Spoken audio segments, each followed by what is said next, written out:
amigos, quero cumprimentar a todos, cumprimentar os frequentadores da Seara Espírita Jesus no Lar. Quero mandar um grande abraço em nome de Dona Neide, que me solicitou que falasse algumas palavras.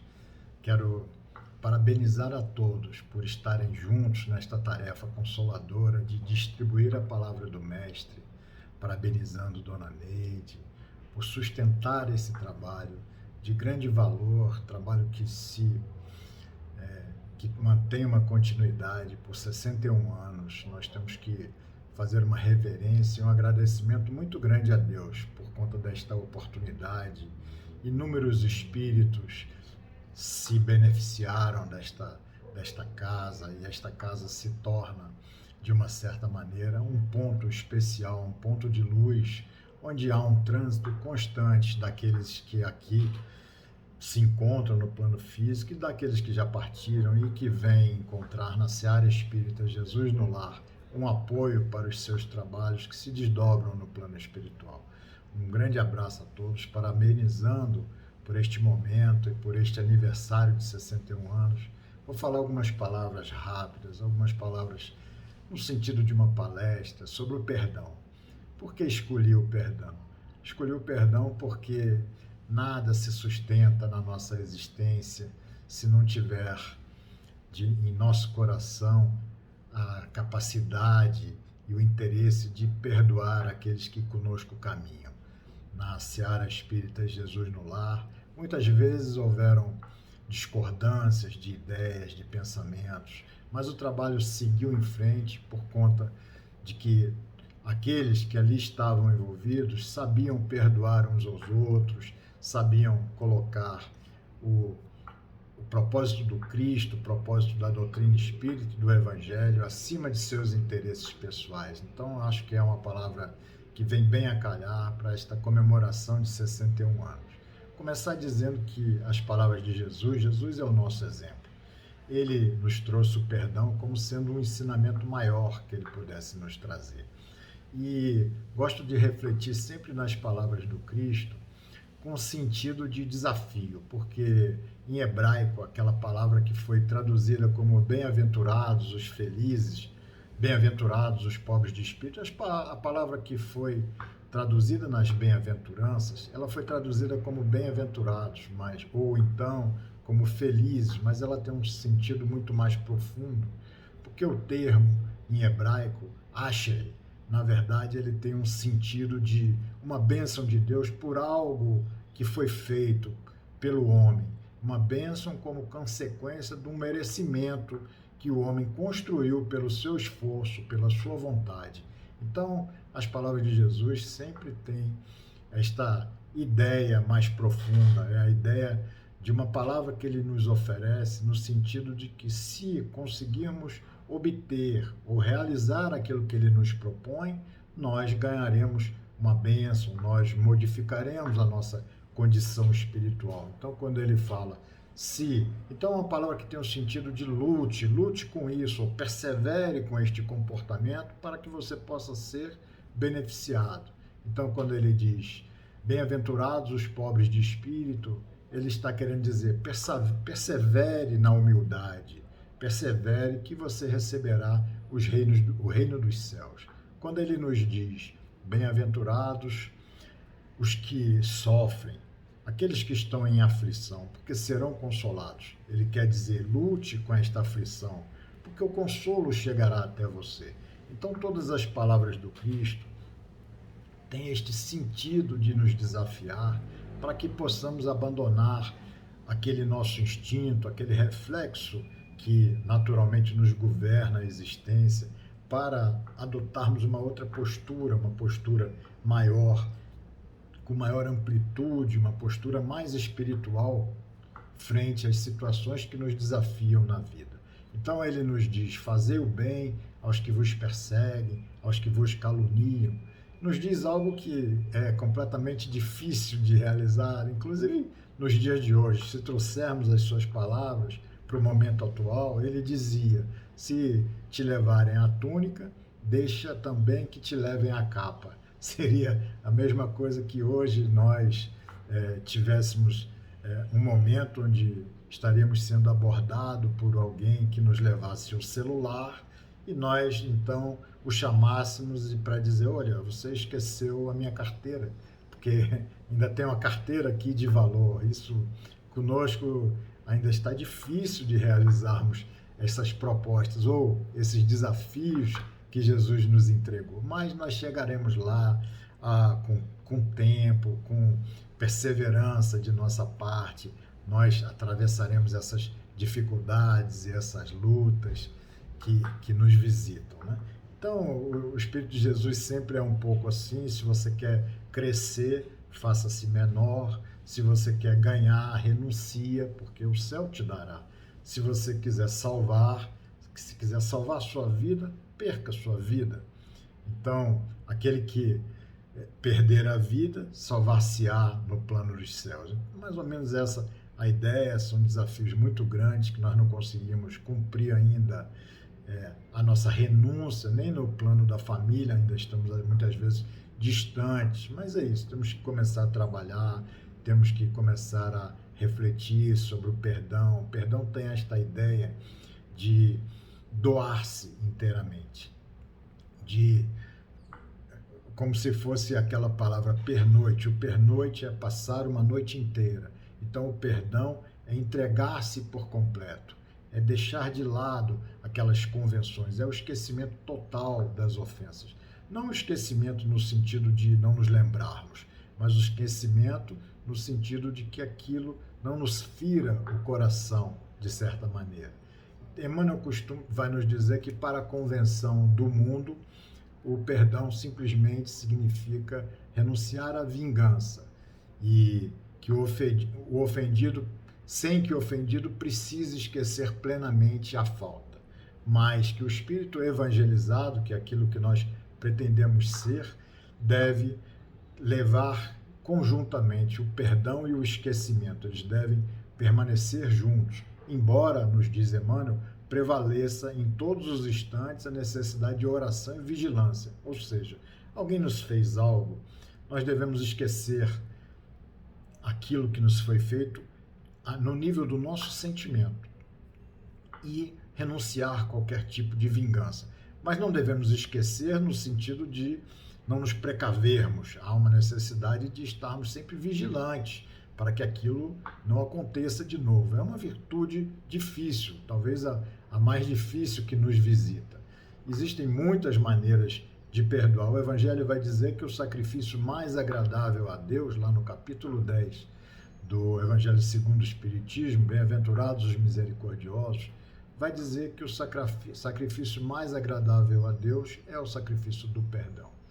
Jesus tem aquela passagem no templo em que ele vai dizer que aquele que está em vias de fazer uma oferenda, que deve primeiro buscar o irmão para se reconciliar com aquele que tem alguma coisa contra ele em seu coração, para depois, então, apresentar a sua oferenda. Então, o perdão é algo muito importante, principalmente para nós, espíritas, que entendemos que o inimigo de hoje é nossa vítima do passado e que hoje, se nós trabalharmos ou convivermos no sentido de produzir um inimigo, dele não nos livraremos.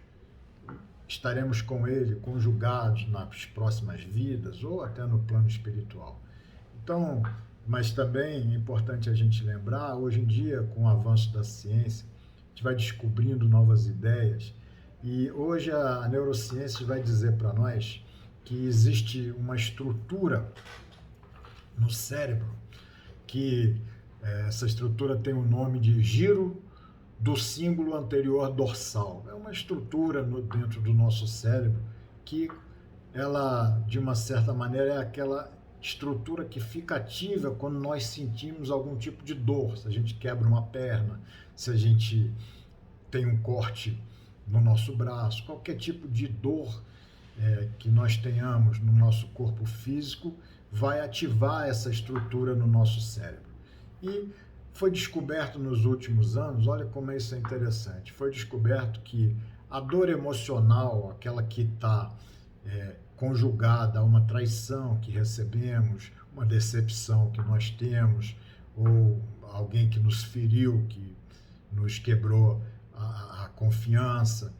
Esse tipo de dor, ela também vai ativar a mesma área cerebral, vai ativar aquele mesmo ponto, ou seja, foi aprendido nesses últimos anos pela neurociência que esse mesmo circuito cerebral que regula a dor física, ele também é ativado e ele também que regula lá onde está ativada também a dor emocional, ou seja, por isso que não é fácil o perdão, porque quando alguém nos fere, é como se nós estivéssemos recebendo também uma ferida física, ela se assemelha, ela tem o mesmo impacto no nosso cérebro. Isso é importante a gente pensar porque a gente precisa reconhecer que esta dor emocional que nós sentimos quando somos feridos por alguém que nos magoou, ela é uma dor real, ela precisa ser respeitada e ela leva tempo para ser curada, para ser amenizada, para que essa dor possa ser absorvida, leva um tempo, assim como toda ferida no nosso corpo físico. Então é aquele tempo, é um processo de se rever, a gente precisa rever, a gente precisa estar ajustados. É a atitude, o perdão é a virtude mais difícil. Mahatma Gandhi vai dizer que os fracos não podem perdoar, que o perdão é um atributo dos fortes. Chico Xavier nos diz que é a virtude mais difícil de ser posta em prática, que é a do perdão, porque exige de nós um esforço de autossuperação muito grande. Compensação, Emmanuel vai nos dizer que aquele que aprende a perdoar tem o caminho livre pela frente. Quem aprende a perdoar realmente ascende a planos superiores. Aqueles que não perdoam, nós sabemos, os encontramos nas nossas mediúnicas, reclamando as vinganças, reclamando as decepções que tiveram, mas eles, quem não perdoa, se prende no umbral inferior, no umbral denso, no umbral grosso, não consegue ascender a planos superiores. As múltiplas reencarnações oferecem oportunidades, é claro, é a misericórdia de Deus para que a gente possa se livrar do nosso passado culposo, alicerçando-nos a um novo destino, né? E a lei da reencarnação vai nos ensinar que o esquecimento do passado, que é essa misericórdia divina, nos auxilia a preparar uma nova alvorada, um novo futuro para todos nós. Tem uma pessoa que se chama Matthieu Ricard. Ele é um monge budista, ele foi há pouco tempo considerado, né, pelas revistas e pela mídia, foi considerado a pessoa mais feliz do mundo, Matthieu Ricard. Ele vai dizer que não, que ele não se considerava a pessoa mais feliz do mundo, até porque num mundo de mais de 7 bilhões de habitantes, ele não conhece todas as pessoas. Ele vai dar algumas lições, ele vai dizer para a gente que muitas vezes nós perdemos nosso equilíbrio quando existe algum tipo de conflito, alguma dissonância, alguma dificuldade para ajustarmos entre aquilo que nós queremos fazer e aquilo que nós realmente fazemos. Quando nós não fazemos aquilo que nós realmente queremos fazer, isso gera na nossa mente um conflito. E é isso que acontece quando a gente não perdoa a alguém, a gente sustenta aquela mágoa, aquele dor, sustenta esse conflito, porque na verdade nós gostaríamos de nos vingar, gostaríamos que a pessoa sofresse, ficamos com aquela mágoa, gostaríamos de falar algumas coisas, mas a sociedade nos impede de podermos expressar as coisas de forma muito aberta. Então nós não fazemos aquilo que realmente gostaríamos de fazer. De certa maneira, isso vai criar dentro de nós um conflito, vai criar dentro de nós um desequilíbrio. Nós perdemos a nossa estabilidade, nosso equilíbrio, e vai nos dizer que existem várias formas de se resolver, de se buscar uma certa harmonia. Porque a gente só encontra esta harmonia novamente quando a gente tem uma certa liberdade interior, uma liberdade no nosso pensamento, para desenvolver esta nossa paz interior. Nossa paz interior está ligada ao nosso pensamento. E a gente, quando está magoado com alguém, nós não conseguimos ter liberdade interior porque o nosso pensamento está o tempo todo gerando ideias, a lembrança constante da ofensa recebida, o desejo de vingança, vão tirar essa nossa liberdade interior. Então nós vamos, de certa maneira, ficamos como prisioneiros da nossa própria mente, prisioneiros desta atividade mental. E isso não é uma condição agradável para nenhum de nós. Então, com mais liberdade, a gente tem que buscar encontrar uma forma de nos desvincularmos deste pensamento constante, desta ideia que nos machuca. Então, aí a gente teria uma condição de ficar mais livre, alcançar uma certa liberdade mental, podendo então, a partir desta liberdade, nos abrirmos mais com as pessoas, não ter aquele sentimento de estar sendo sempre ameaçado, ou aquele sentimento de que não atendemos às expectativas. E a psicologia nos alicerça nesta ideia, porque existem alicerça a nossa atitude no sentido de podermos nos livrar desta mágoa que muitas vezes está presa em nós, está no nosso pensamento, transformando nossos pensamentos e os nossos sentimentos em algo tóxico para nós, algo que mina as nossas energias e que faz com que percamos muitas oportunidades na nossa vida.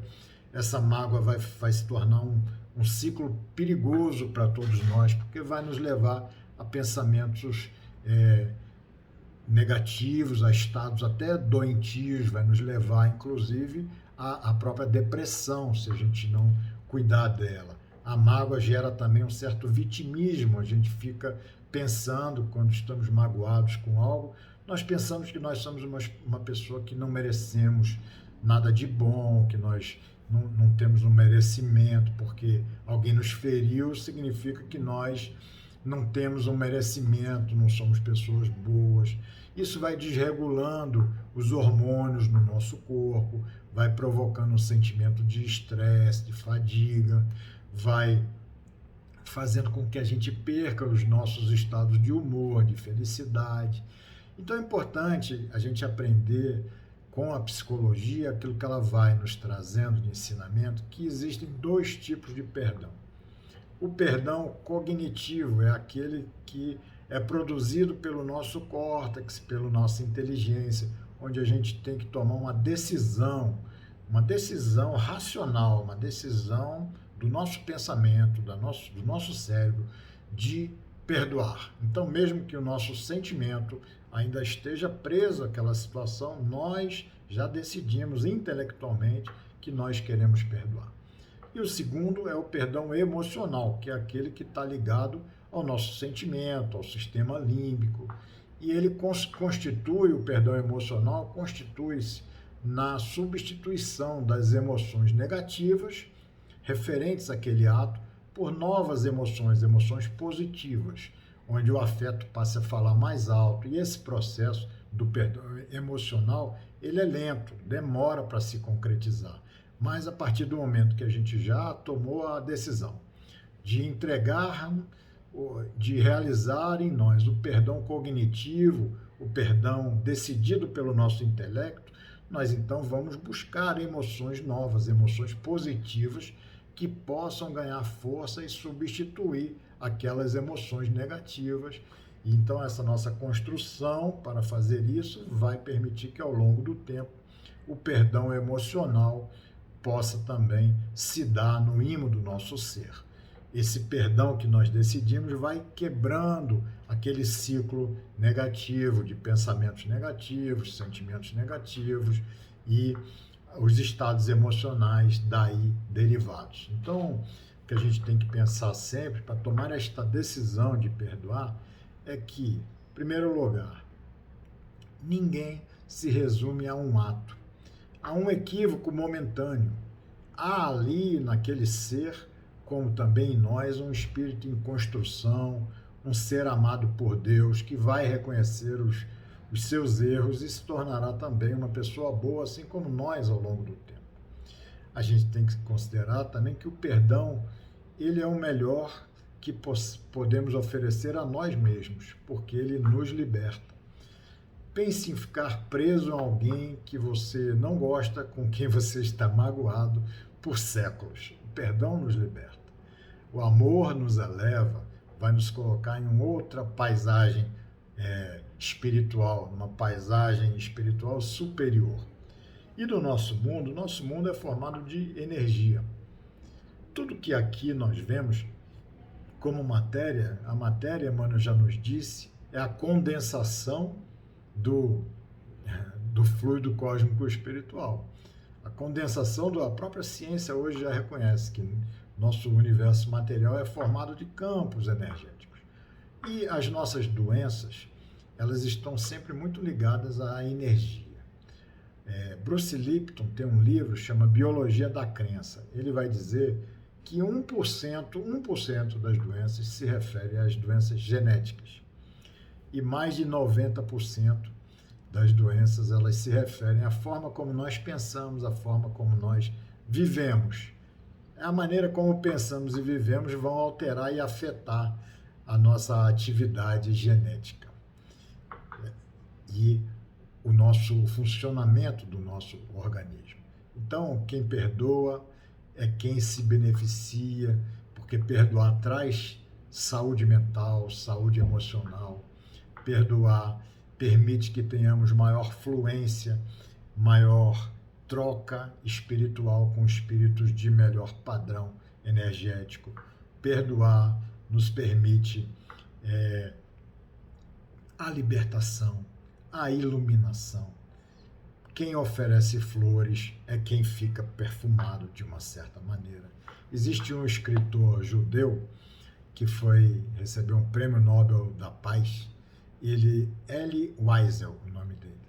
Ele, na infância, ele foi prisioneiro em Auschwitz, naqueles campos de concentração, junto com os pais e os irmãos e os amigos.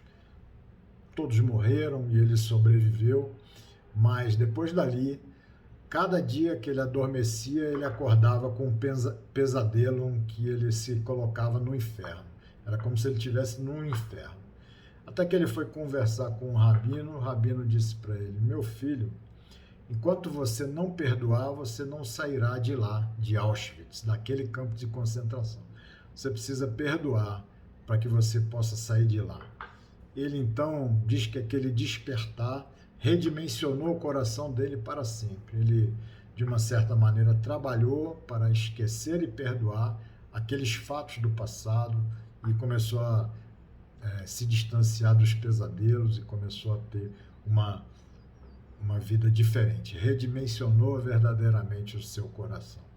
De uma certa forma, os nossos adversários, aqueles que nos ferem, eles são nossos amigos, porque eles nos proclamam as faltas, eles dizem quais são os nossos defeitos, eles permitem que nós possamos ter uma ideia mais clara de nós, daquilo que precisamos melhorar. Eles são, de uma certa maneira, como diz Emmanuel, médicos corajosos, porque nos alertam das nossas doenças e das nossas dificuldades, facultando o corretivo. A gente também não pode ter tanta sensibilidade, que tudo nos ofenda, que a gente precisa aprender a relevar as indelicadezas, pequenas indelicadezas, para não sentirmos as grandes ofensas. A gente vai desta maneira, nos liberando e nos libertando. Queria finalizar a minha fala com a parábola de Pedro, em que Pedro vai perguntar a Jesus quantas vezes ele precisava perdoar.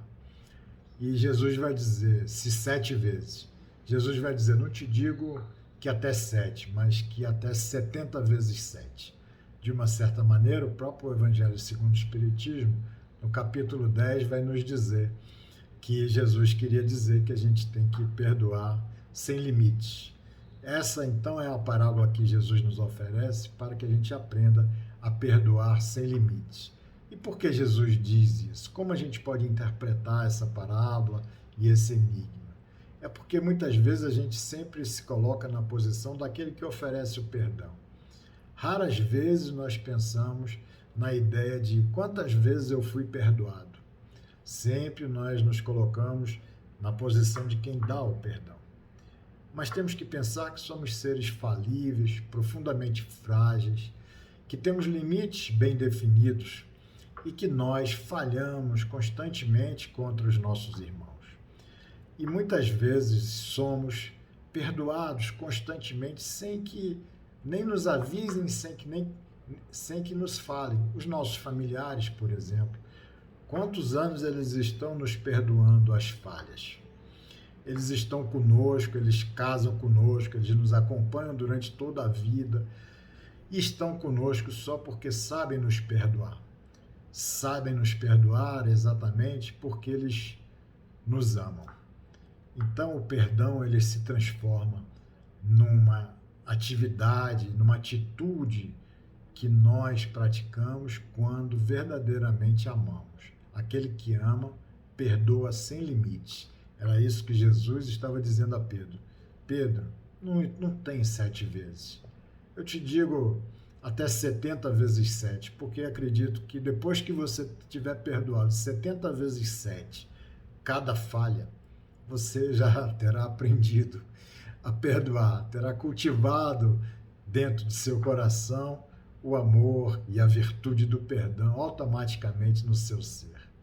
Então, essa é a mensagem.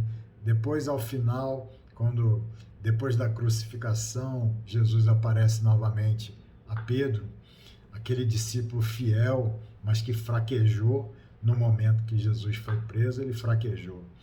E complexado, triste, magoado por ter fraquejado naquele momento da crucificação de Jesus, quando Jesus foi preso, ele se colocava daquela maneira, pedindo perdão ao Cristo pelo que ele fez a Jesus, e vai dizer a Jesus sobre esse sentimento dele. Jesus vai fazer diferente. Ao invés de dizer eu te perdoo, Jesus vai convidar ele a reafirmar o amor dele por Jesus 3 vezes, o mesmo número de vezes que ele negou a Jesus. Ele vai perguntar: Simão, tu me amas? Simão, tu me amas? Simão, tu me amas? 3 vezes em momentos diferentes. E as 3 respostas afirmativas, cada resposta que Simão Pedro dava para Jesus, dizendo eu te amo, tu sabes que te amo, Jesus acrescentava um desafio. Jesus está sempre nos desafiando para que sejamos melhores. E Jesus acrescentava um desafio: Simão, tu me amas? Apacenta as minhas ovelhas. Simão, tu me amas? Segue-me, trabalha, apacenta minhas ovelhas. E Simão aceitou aquele desafio. Pedro aceitou e trabalhou 30 anos de lutas, de sacrifícios, de desafios, concluindo a missão dele. Então, aquele que aprende a amar e que ama, ele se eleva, se aproxima de Jesus e sabe perdoar verdadeiramente. E é isso que Dona Neide e os amigos da Seara Espírita Jesus no Lar sabem fazer. Sabem perdoar para relevar as dificuldades e manter um trabalho de iluminação, um trabalho em prol da doutrina espírita, em prol do Evangelho de Jesus durante 61 anos, animando, iluminando corações e mentes. Parabéns a todos, eu desejo a todos tudo de bom, que Jesus possa abençoar a Seara Espírita Jesus no Lar e a todos vocês por mais 61 anos pela frente, que esse trabalho seja perene, que esta conexão do plano físico com o plano espiritual possa estar mantida por muitos anos mais. Que Jesus nos abençoe. Parabéns a todos, um grande abraço do meu coração. Beijo para todos. Que Jesus nos abençoe, que assim seja.